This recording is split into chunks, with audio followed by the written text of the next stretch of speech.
Signs point toward ICE opening a large new detention center in rural Colorado. There's fear that workers will leave the high country if they can't find jobs in this tough winter. Tonight, the fight to keep families fed and convince them to stay. We're seeing it across all of our programs.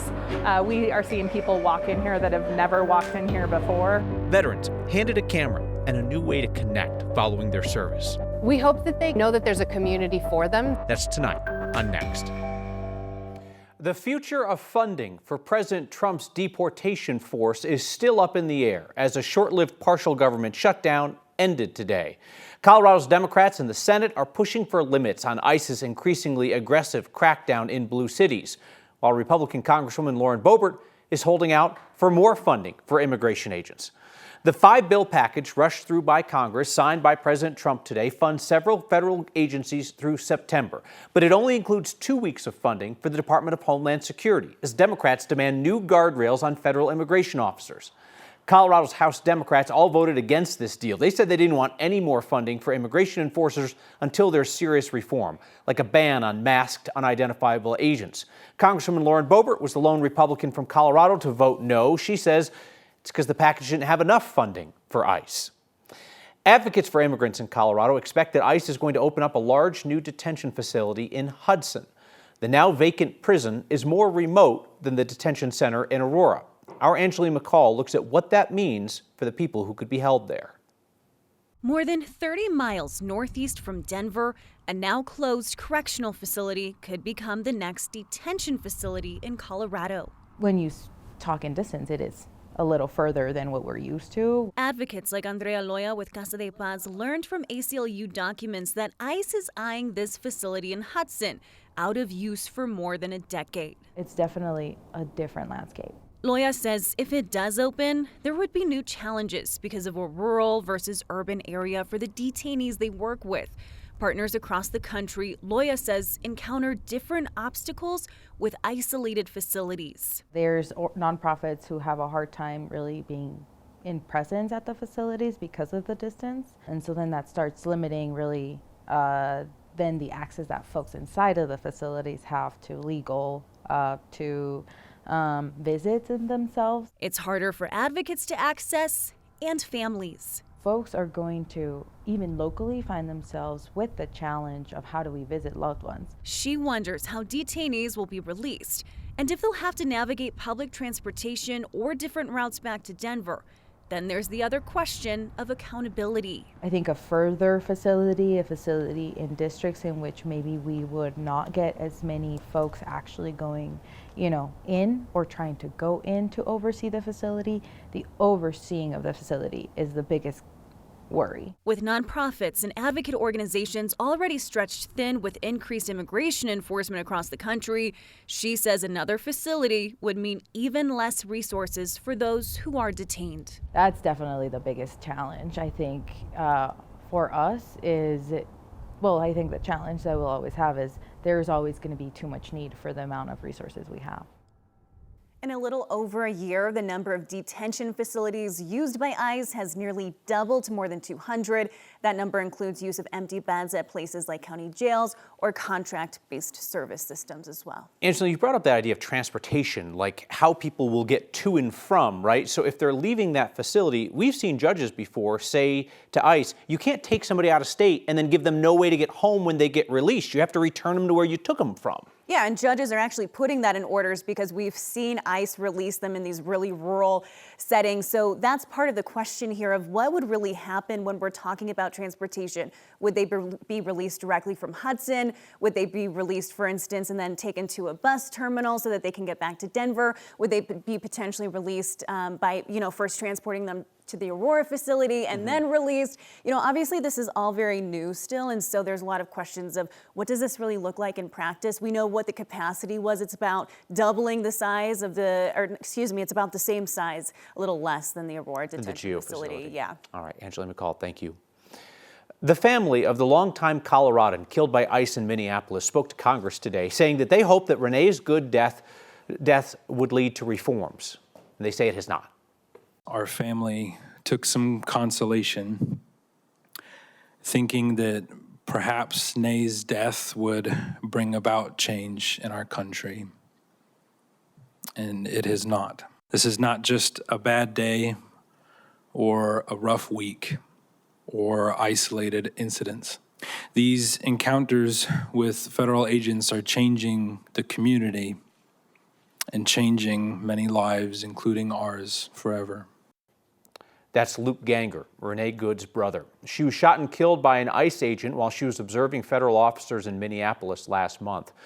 Good was shot multiple times as she sat inside her vehicle. The Trump administration claimed that she was trying to run over agents, but multiple video angles of the encounter do not conclusively prove that. The Trump administration immediately labeled her a domestic terrorist and blocked local law enforcement from even investigating her killing.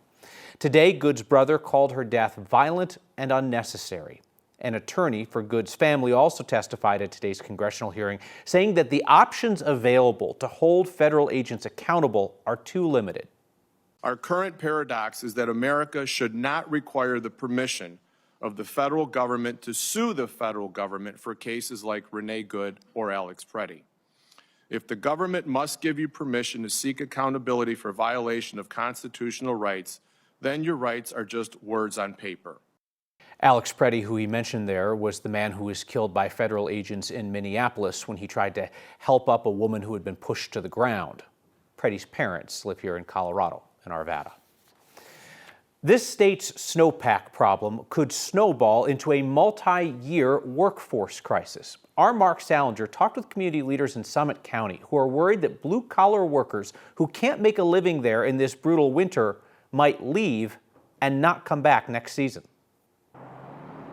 January in Summit County doesn't usually look like this. This winter has been hard because we're still kind of waiting for winter to begin. The dry, calm mountains outside It's organized chaos. have led to a rush in here. Okay. The Family and Intercultural Resource Center in Dillon moves fast these days. I don't remember a season this bad. Volunteers like Karen Bacon are feeding more than 700 families a week at the food pantry. The number has grown by around 25% compared to this time last year. It's a snowball effect, so to speak. The problems started snowballing when the snow stopped falling. Everyone is struggling to get the hours that they need because the tourists just aren't here like they normally are, because the snow's not here, and so people aren't coming up as much. Brianne Snow runs the Resource Center, which also provides health and financial support services. We are seeing people walk in here that have never walked in here before, who have never really needed help before, and it is a last resort in order to stay in our community. Colorado's ski towns rely on the people in service industries to keep them running. Those people rely on the tourists that visit for money, and those tourists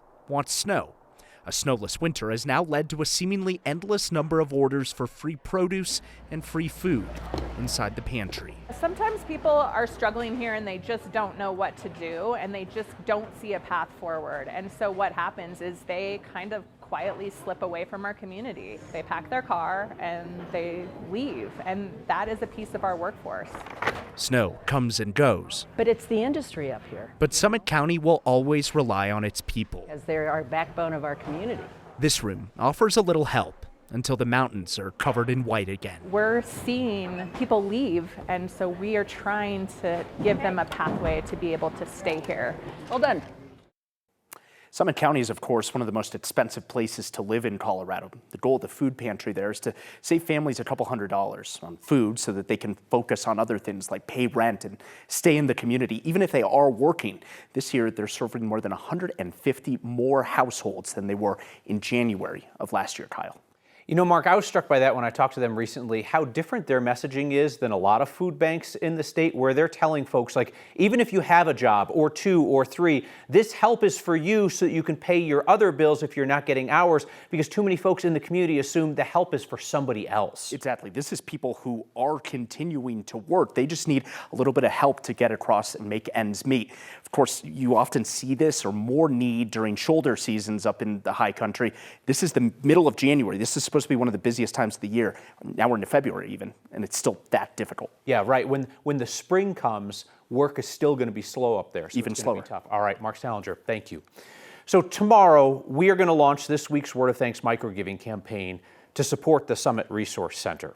and to support their work helping neighbors get through this lean winter. But in case you catch us tonight and you're not here tomorrow and you're inclined to join me and a bunch of other Coloradans in chipping in $5 or more to help support their work up there, just scan that QR code on your screen or text the word thanks to 303-871-1491. That resource center helps 1 in 3 workers and residents up in Summit County make ends meet. They support the people that help sustain Summit County as a wonderful place for so many of the rest of us to visit. Thank you if you're able to help the Summit Resource Center. A longtime progressive critic of City Hall is going to make a 3rd run for mayor. Creating art can be therapeutic, so each veteran, I would say, gets something different out of the program. The cameras and the futures are in their hands. Next. Denver Mayor Mike Johnson will have a credible and likely pretty well-funded opponent in his re-election campaign next year. But Dr. Lisa Calderon will have to expand the progressive coalition that has made her competitive in her last 2 runs for mayor, but never vaulted her to the top of the pack. Calderon has been a longtime critic of Mayor Mike Johnston and the mayor before him, Michael Hancock. Calderon finished 3rd in the very crowded race in 2023. She got about 18% of the votes. She was 2 points, about 3,200 votes shy of getting into the runoff, head-to-head with Johnston. Calderon said she decided to enter the race in 2027 after Johnston decided to lay off city employees last year to help close a budget gap. In her announcement this morning, she criticized the mayor's budget management and said, quote, somebody has to stand up and take him on. Calderon currently teaches criminology at Regis University. Meteorologist Chris Bianchi's walking in the studio tonight and he says, Kyle, I want to talk about Virga. And I said, what's Virga? We're about to see it here, Kyle, in full action. You're going to get a full explainer of what Virga is, and it's something that's really common along the Front Range. It's this: rain or snow, mostly evaporating before it hits the ground. And this time lapse tells our weather story today across the Denver area. Again, notice how you've got those really mean looking clouds, and at times you get that rain close to the ground, maybe a few spritzes of rain and snow, but it mostly evaporates. That is because it's very dry at the surface and all that moisture, it's way up there. It's about 10 to 20,000 feet above our heads, mostly evaporating before it hits us here at the surface. That said, what you're seeing here in Douglas and Albert counties, that is reaching the ground. We are seeing some light snow along the Highway 86 corridor, and it's probably a little slick right now at Monument Hill, the very top of it there at about 7,000 feet. So if you are driving over the gap this evening, watch out for some slick spots. In Denver, though, we're just talking about, again, a few spritzes of rain or snow, maybe a dusting in a few spots. But down here, Douglas, Albert counties, that's where we're going to have the best chance of seeing a little bit of that light snow. That's where we get, again, maybe an inch or 2 of snow, mostly on colder surfaces. Then that snow clears out by midnight, and by tomorrow morning, we're waking up to sunny skies, dusting at best of snow for us here in Denver, south of town, an inch or 2 possible. 7-day forecast, I assure you there will be weather. There it is, popping in with those temperatures mostly in the 60s over the next few days. The secret to keeping kids invested in school is often finding someone who believes in them deeply. A nonprofit in Denver is offering a mentorship program hoping to give students a head start on their careers. Our Byron Reed has that. A field trip to the state capitol can help build confidence. It scares me. For high school senior Elizabeth Tran, it's also a chance to grow. I've never been in that type of space, I don't know, and I gotta get exposure to like the processes of like how everything works. Colleagues, I'd like to announce the special guest we have here in the chamber today. Tran is a scholar from the Colorado Lifted Foundation, a group that works with underserved students, helping them navigate high school, post-secondary plans, and early careers. The nonprofit offers academic tutoring, emotional wellness, and career readiness programs. Students had the chance to tour the Capitol to kick off a new program. This is just the beginning of a longer journey with our kids. Kate Alvialma is the CEO of the nonprofit that recently launched their mentorship program that connects students with their board members through sessions called Fireside Chats. We asked the question, what does it look like to support them beyond high school graduation? And part of the way that we felt like we could best do that is actually matching our seniors with our board members in a really unique opportunity for one-to-one mentorship. So we go to Blossom House, which is... According to the foundation, students from underserved communities are more likely to stay in school and pursue college or career training when paired with a mentor. It felt like a perfect match to have them connect in this way that they could then support our youth in the greatest success post-secondary possible. It's interesting to hear how they as mentors have gotten to that point in their current career professionally and just as people. So I had a great opportunity. For scholars like Tran, the program is helping them plan for college, Either biochemistry, biomedical sciences, or medical laboratory sciences. and raising their self-confidence along the way. My best hope for our students is they feel lifted to reach their dreams. For Next, It just feels so much more personal. I'm Byron Reed. Veterans in Colorado are reimagining what their futures could hold. Without them, I could never have accomplished this, and I never would have even dreamed of doing something like this. Their stories, next.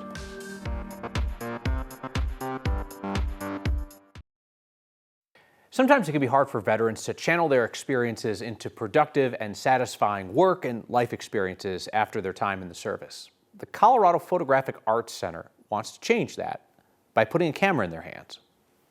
We're at the Colorado Photographic Arts Center, and we are a nonprofit photography center that's been around for over 60 years. We started our program, the Veterans Workshop Series, 10 years ago actually now, and we take people who have had no photo experience, some photo experience, amateur, all the way to more pro experience, so really all levels. And Dick Resnick you're meeting today, who is an alumna of the program. I am, and I've got a shot from the Estes Park Rodeo. I get some shots from my military time. I was in training as a helicopter pilot, and I was a platoon sergeant before that.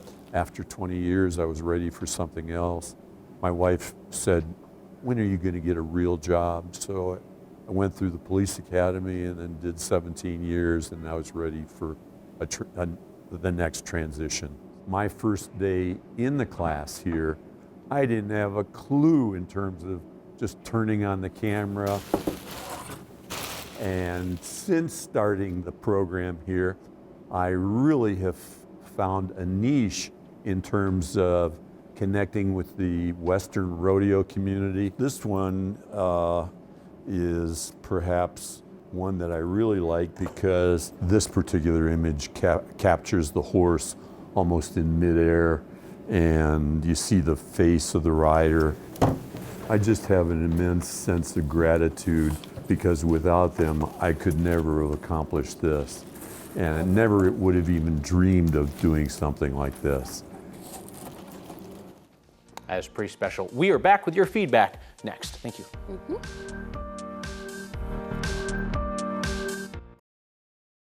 Feedback tonight from Keith, who says, I've worked for one of the ski resorts. Don't worry, winter will be back next year. The people always come back.